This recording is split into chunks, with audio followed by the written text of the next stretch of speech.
Welcome back to Transfer Winners and Losers, the show that looks at the highs and the lows of the world transfer market, mill, roundabout, window, all of the above. Christopher Hamill is sat to my right in his spectacle glasses.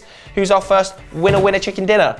We're going to go straight in with Nemanja Matic's £40 million move from Chelsea to Manchester United. Big bucks. Now, at time of filming, Joseph, it's still not been confirmed, has it? No. But obviously a picture of him donning the number 31 shirt did the rounds on social media, so we'll take that as a given. Yes. Now, Juve were also desperate to sign the combative midfielder, but wouldn't pay the fee, obviously. C'est la vie. Sky high, ridiculous.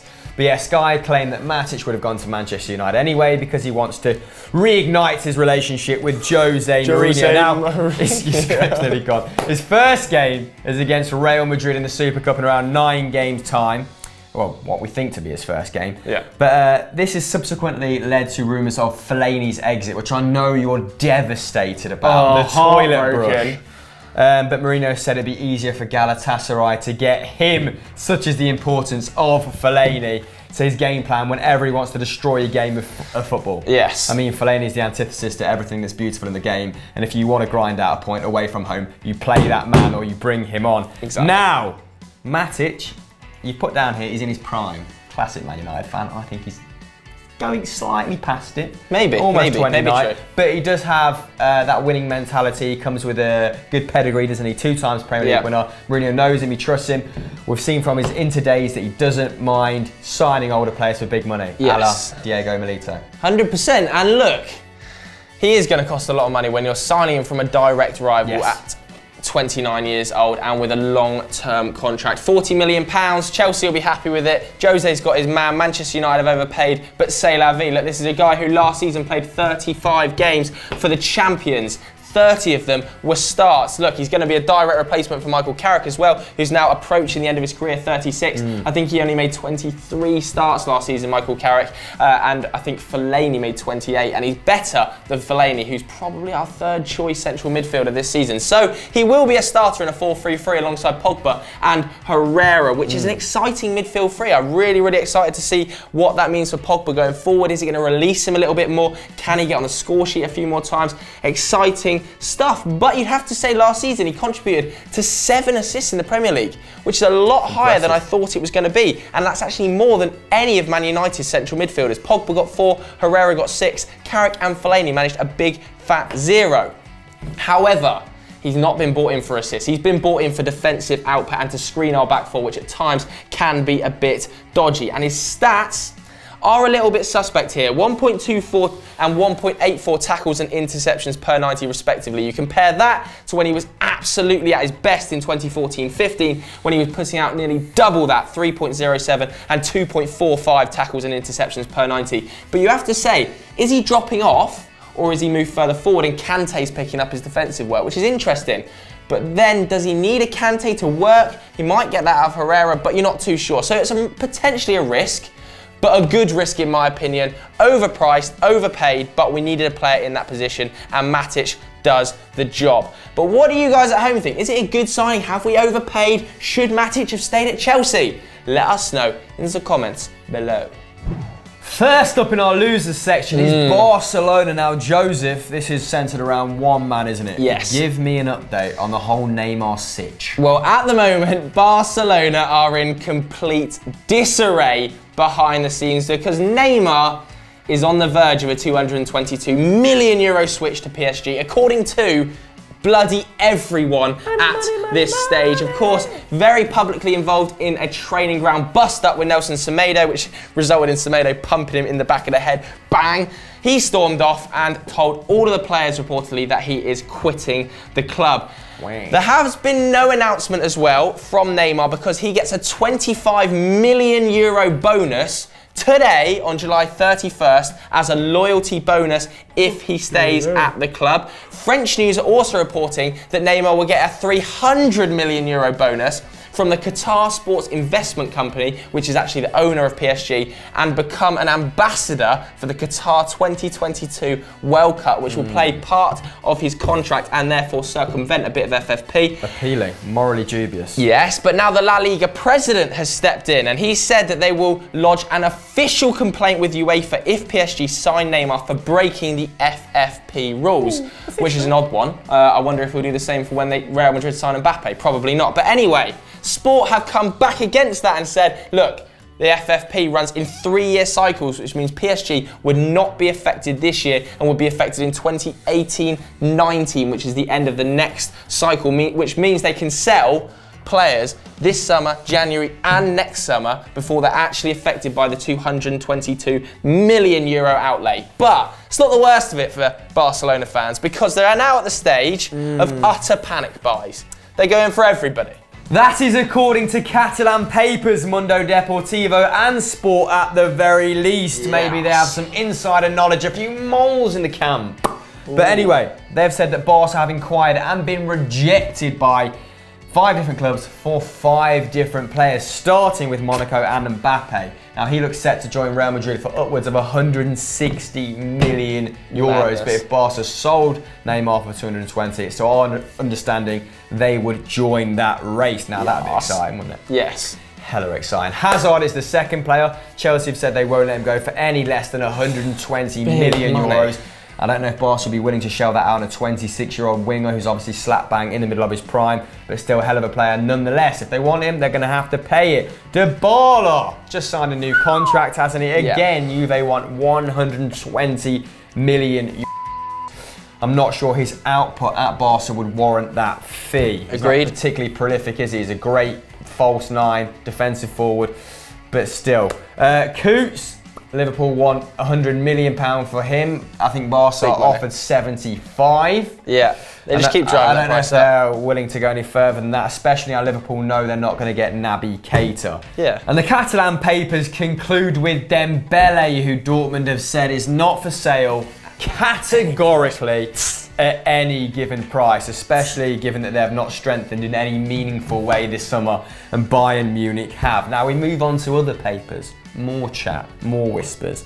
Marca have claimed that they've actually made an inquiry for Atletico Madrid's Antoine Griezmann. Can you imagine the scenes? It's all gone wrong. He's just signed a new contract. You're still convinced he's going to go to Manchester United next season, but that would cause quite the stir in La Liga.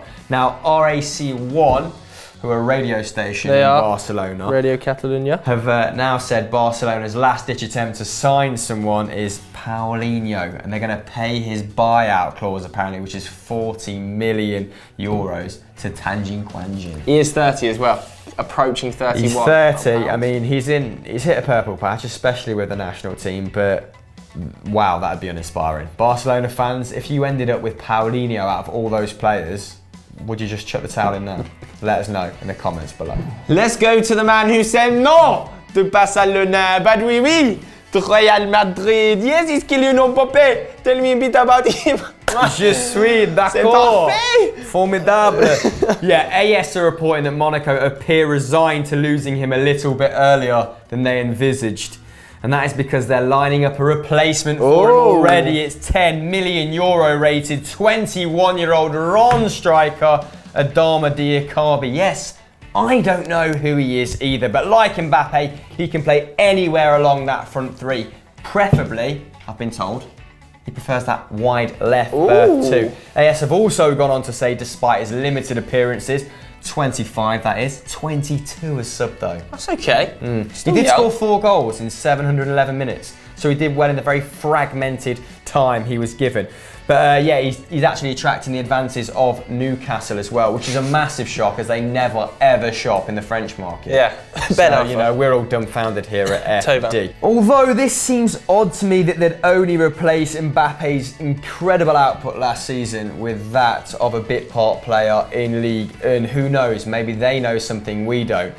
More interestingly, let's head on over to Real Madrid's transfer dealings, because that sizable move for Mbappe would be quite far removed from the business that Zidane's been conducting so far, right? To a level, however, it does fit in with his profile of player that he is signing. He is yet to sign anyone over the age of 20 this summer, of course bringing in Hernandez and Ceballos. The average age of departures though has been 27. He's actually brought in 130 million euros for the club with his sales, with the likes of James, Morata, Pepe are all off the wage bill as well, leaving behind a squad of just 23 compared to Barcelona's quite bloated one. Although the Super Cup is on August the 8th against Manchester United, and Real Madrid are yet to win a pre-season game, losing or drawing all 3 of them. They've actually conceded 8 goals as well. Ramos is still not fit. Nacho's still out. Defensively, they look a little bit frail. Whether or not Man United can exploit it remains to be seen. There's also a clear lack of cutting edge up front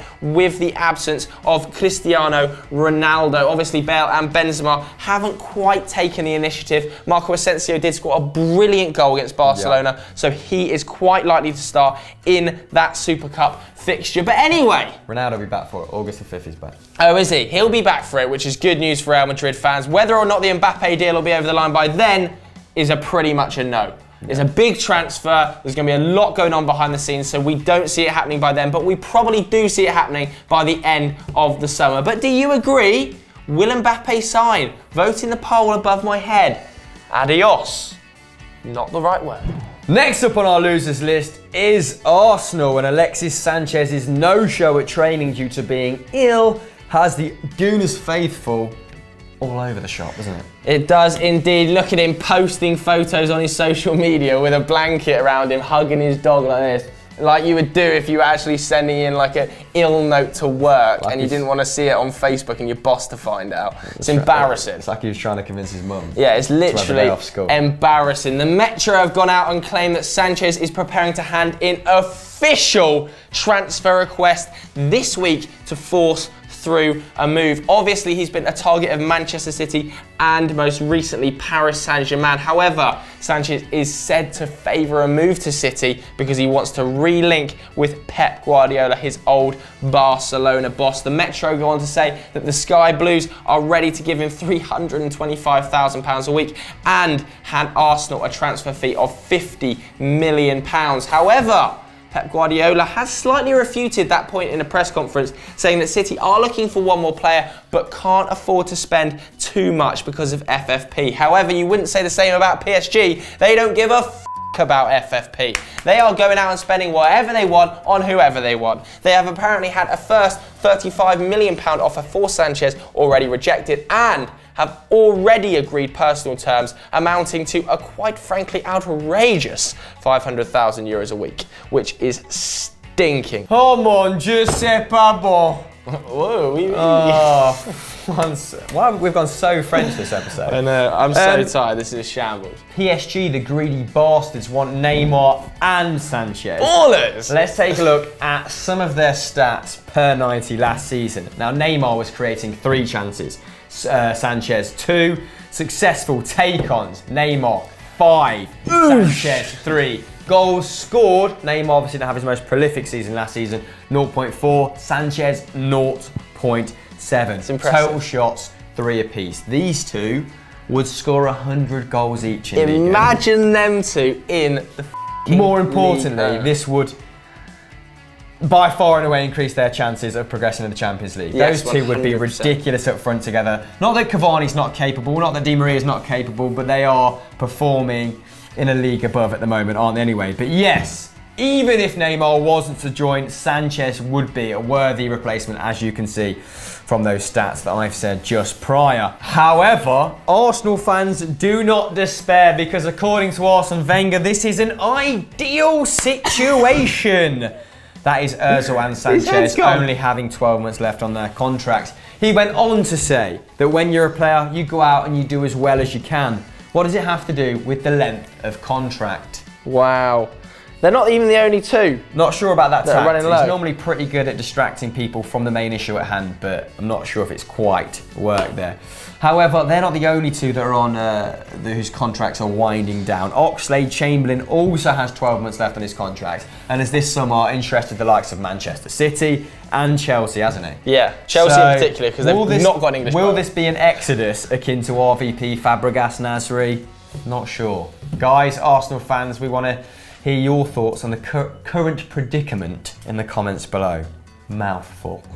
Our final winner of the day, this is over, is Leicester City, the Foxes, Craigie Shakespeare. Why? He's got his fingers in a few pies and this looks to be the tastiest one, Joseph. What did you just do? My peripheral vision. Zach is absolutely cracking up behind the camera. Must have been some profanity. It was. You dirty, dirty man. But yes, it's been common knowledge this transfer has been pending for a little while, hasn't it? Iheanacho didn't go to America with the rest of the squad on pre-season, so he could push through the move. And on July the 20th, Pep said this transfer will be done within 10 days. That was yesterday.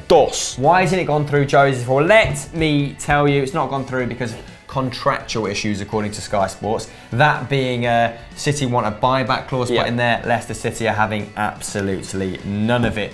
Now, Kelechi was also linked with West Ham and Southampton, but Leicester appear to have pipped the pair of them to his signature. I don't know, are they paying him significantly more? Why has he chose Leicester over Southampton and West Ham? The mind boggles. It is a great transfer for the Blues. Yeah, I am slightly surprised the Saints didn't make more of a heavy-handed move for the youngster. He'd have been a great partner for Gabbiadini up front, but nevertheless, he is going to be a Fox, and he's a definite improvement on the strikers they've currently got. You look at Jamie Vardy during their title-winning season, 0.69 goals per 90. Last season, that dropped to 0.42 goals per 90. Islam Slimani, not even worth talking about his output. He's abysmal. Shocking player. Musa. Whatever happened to Ahmed Musa? His CSKA Moscow output fell off a cliff at Leicester, where Iheanacho, silently behind the scenes, despite not getting much of a run in the team, has been producing some brilliant numbers. 0.9 goals per 90 in 15-16.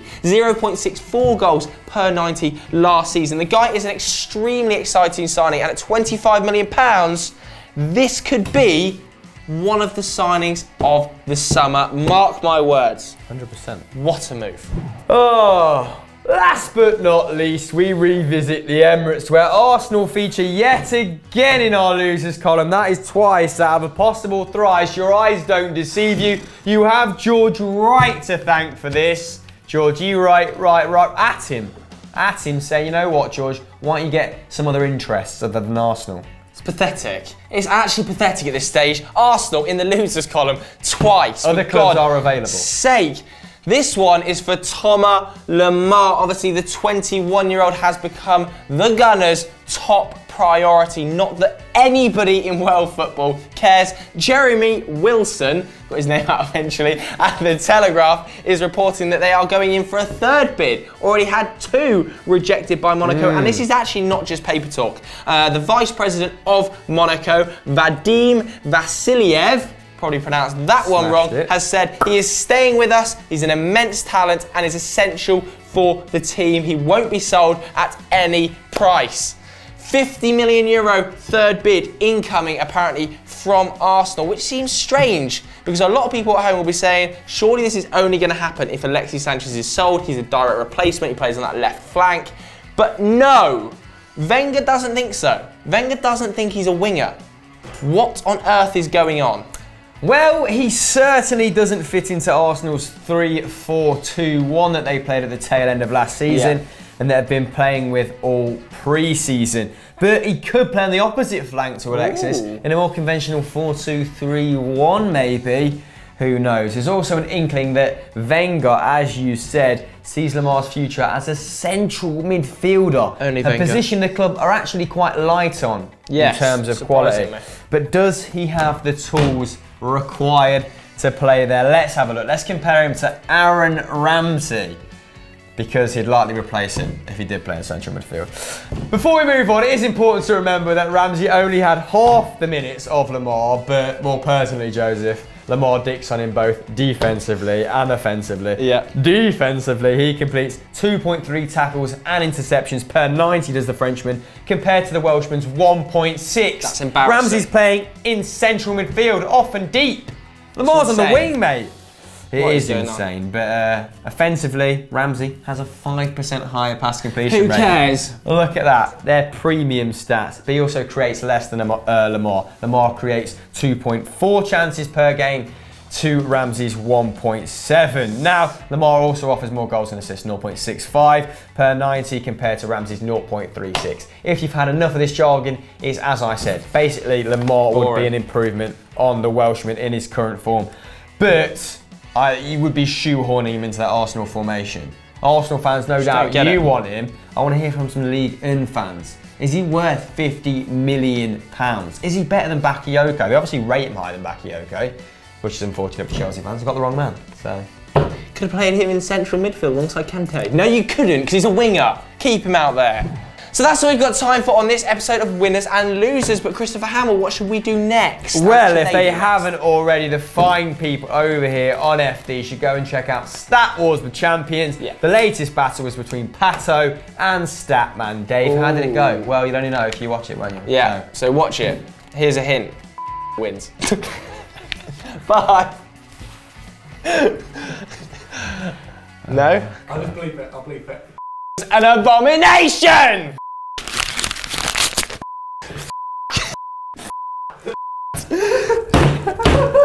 I'm gonna have a meltdown!